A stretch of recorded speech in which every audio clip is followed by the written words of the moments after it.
du conflit en Ukraine, des deux côtés de la ligne de front. Le cessez-le-feu fragile, adopté en février, n'a de loin pas ramené la paix. Nous nous sommes rendus sur place après une année de guerre pour nous rendre compte de l'état des forces ukrainiennes.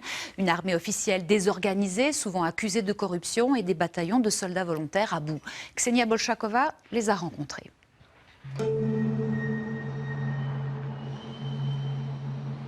Kiev, à 600 km du front de l'Est. Les combats sont très loin, mais la guerre est dans tous les esprits. Elle mobilise une grande partie de la société. Miroslav dirige une des ONG qui vient en aide aux hommes partis sur le front. Le conflit armé dans le Donbass a bouleversé la vie de ce réalisateur. Ici, c'est la pièce dédiée à la collecte pour les soldats. Là, il y a des vêtements chauds. Ici, vous avez les aliments, du borsch en conserve. La guerre est comme une bête affamée. Elle dévore immédiatement toute l'aide qu'on apporte. On n'aura jamais assez d'argent et de moyens. Bien sûr que nous ne sommes qu'une goutte d'eau dans l'océan, mais des gens comme moi, il y en a des milliers. Mais Miroslav voulait faire plus encore. Il a mis ses talents de cinéaste au service de l'état-major avec ce clip pour promouvoir la mobilisation. On veut expliquer aux hommes de ce pays, à ceux qui n'ont pas encore compris, que c'est une vraie guerre qui est en cours. Et qu'à part nous, personne ne pourra sauver notre pays.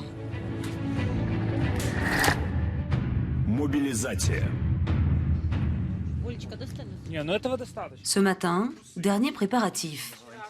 Miroslav et son ami Alexei s'apprêtent à repartir dans la zone de combat.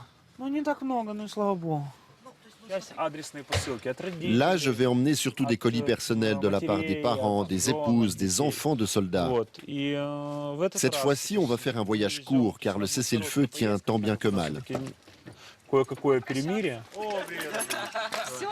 Des adieux furtifs.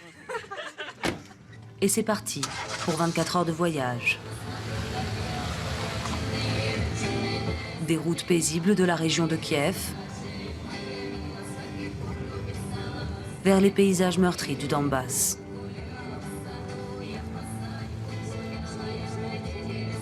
De checkpoint en checkpoint, la voiture de Miroslav progresse vers la ligne de front, jusqu'à ce poste avancé où les soldats l'attendent avec impatience.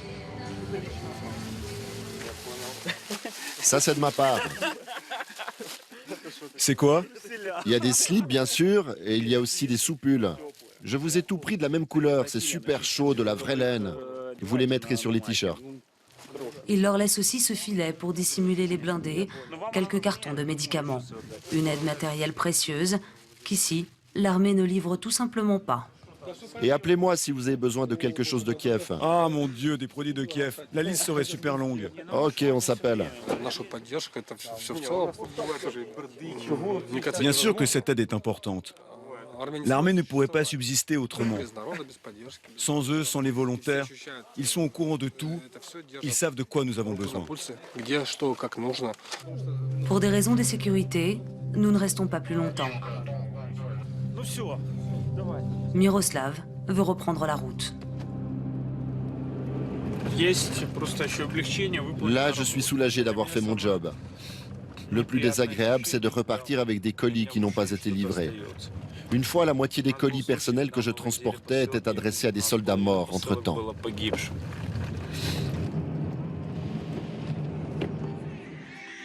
Le lendemain matin, nous nous rendons à Krasnoarmeysk, à 30 km de la ligne de front, dans cet hôpital de campagne. Une chanteuse, bénévole elle aussi, est venue remonter le moral des troupes.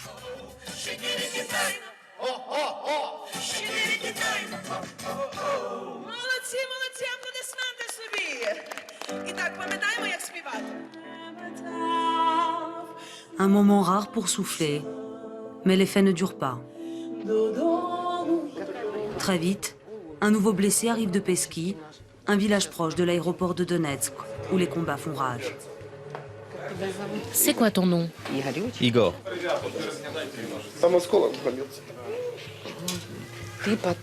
On va s'occuper de toi ici.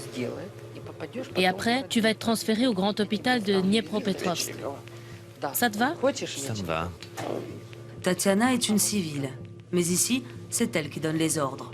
Conseillère du gouverneur local, elle coordonne avec les médecins, les bénévoles et l'armée la prise en charge des blessés et leur évacuation. Le tout dans un contexte très dur. Vous voyez ici la réalité des événements. Des gars viennent d'être transportés du front et ça tire toujours. Les coups viennent de l'autre côté. Des roquettes anti-chars. Voilà ce qu'ils se sont pris. Quelques heures plus tard, nous retrouvons Igor dans sa chambre. À ses côtés, son camarade Victor, blessé lui aussi. Les deux amis ne sont pas des soldats de l'armée régulière. Comme des milliers d'autres Ukrainiens, ils se sont engagés dans un bataillon de volontaires. Notre armée est vraiment pourrie. Peut-être que ça s'est un peu amélioré, mais moi je ne veux pas aller à l'armée. Le commandement est nul. Ils envoient les gars comme de la chair à canon. Les généraux, ceux de l'état-major à Kiev, ils ne savent pas faire la guerre. Ils n'ont pas mérité leur grade. Et le plus souvent, ils évaluent mal les risques.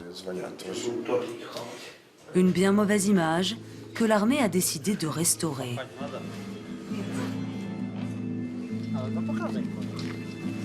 Pour la première fois depuis le début de la guerre, des médias étrangers sont invités à participer à un press-tour organisé par le ministère de la Défense. L'Ukraine est toute seule en guerre contre la Russie, la deuxième puissance nucléaire au monde. Le ton est martial. Le colonel Fedichev nous explique, carte à l'appui, que les séparatistes sont bien soutenus par la Russie et que l'Ukraine, elle, a besoin, mais alors vraiment besoin, de l'aide militaire occidentale. Nous vous considérons comme des gens qui pourront porter la vérité. Pour propager de l'information à l'étranger, la Russie dépense plus que pour son système de santé. Mais l'Ukraine ne dispose pas de tels moyens. C'est pour ça qu'on vous réunit. Ensuite, sous haute protection, nous sommes escortés sur le terrain. Vous voyez, je n'ai pas de gilet pare-balles. Tout va bien se passer. Nous arrivons à un peloton de soutien rapproché. Tout est calme, mais on nous joue quand même une petite scène d'action.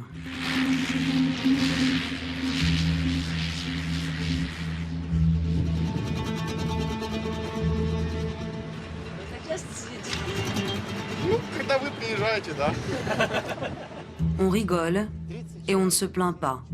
Surtout pas des conditions de vie. Sous terre depuis des mois. Voilà, là on dort, ici on mange. C'est devenu notre maison. Entre nous, on se comprend bien, on s'est habitué. Pas vraiment envie de rentrer. Mais la réalité de cette guerre de tranchées n'est pas joviale. Hors caméra, ces soldats nous disent leur fatigue, le désir de retrouver leur famille, ou simplement celui de prendre un bain. Beaucoup sont là depuis trop longtemps, sans rotation car l'armée manque d'effectifs. Et pour autant, ces hommes refusent de critiquer le pouvoir. L'heure est au patriotisme sans faille, sur le front comme à l'arrière. Retour à Kiev. Dans les locaux de la grande chaîne de télévision nationale 1+1, Stanislav, reporter de guerre, veut nous faire visiter son petit musée.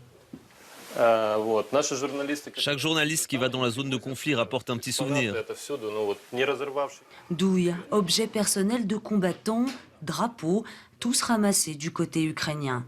Les journalistes de cette rédaction ne vont jamais en territoire séparatiste.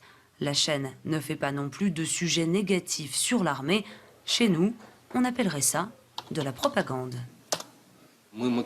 Surtout après les grands revers de l'armée, nous avons fait notre maximum pour que les gens ne commencent pas à haïr le haut commandement, qu'ils ne perdent pas définitivement confiance. Un effort qui rejoint celui des autorités. Partout dans la capitale, ces affiches saluent le courage des hommes qui se sont battus pour le contrôle de l'aéroport de Donetsk. Maxime est l'un de ces visages. Engagé dès les premiers jours, il ne remet pas du tout en cause la nécessité de combattre, mais la guerre de l'information commence à l'agacer. Quand ils disent qu'il y a 20 morts, alors que les médecins sur place que je connais personnellement parlent de 200, je vais croire qui? Lucide, il l'est aussi sur l'état des forces armées ukrainiennes à la dérive depuis 20 ans. Nous manquons d'armes, d'artillerie lourde. Et même si l'Occident nous en fournit, qui saura s'en servir? Personne. Et je comprends aussi les Occidentaux. Ils ont peur de livrer des armes à notre gouvernement car ils comprennent bien qu'une partie de ces livraisons se retrouvera immédiatement sur le marché noir.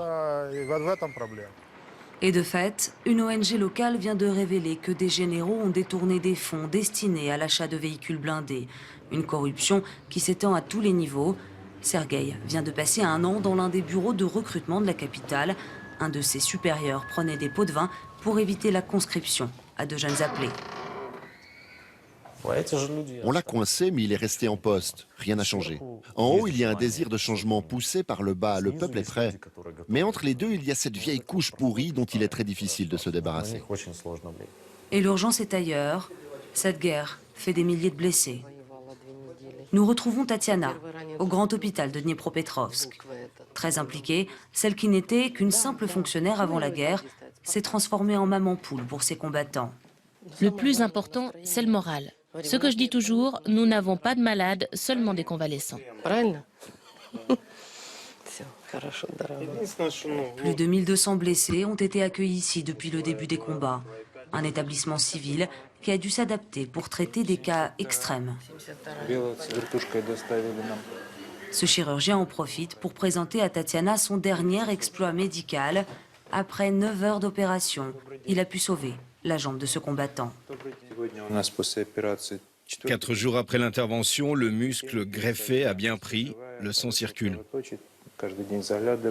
Coût de l'intervention, 32 000 francs, payés grâce aux dons rassemblés par les volontaires. Le financement public, c'est-à-dire $1 par jour et par patient, ne permet pas de couvrir toutes les dépenses. Je ne parle pas d'une opération de ce niveau, mais même le simple séjour à l'hôpital.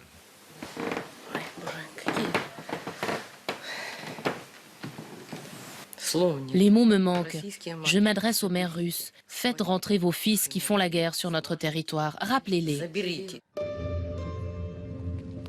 Tatiana est à bout de nerfs. Entre le manque de moyens, ses visites quotidiennes à l'hôpital et les funérailles qui se succèdent, cette guerre, elle n'en voit pas la fin. Jamais je n'aurais cru que les Russes, ce peuple frère, nous apporteraient tant de malheur. Молодые ребята.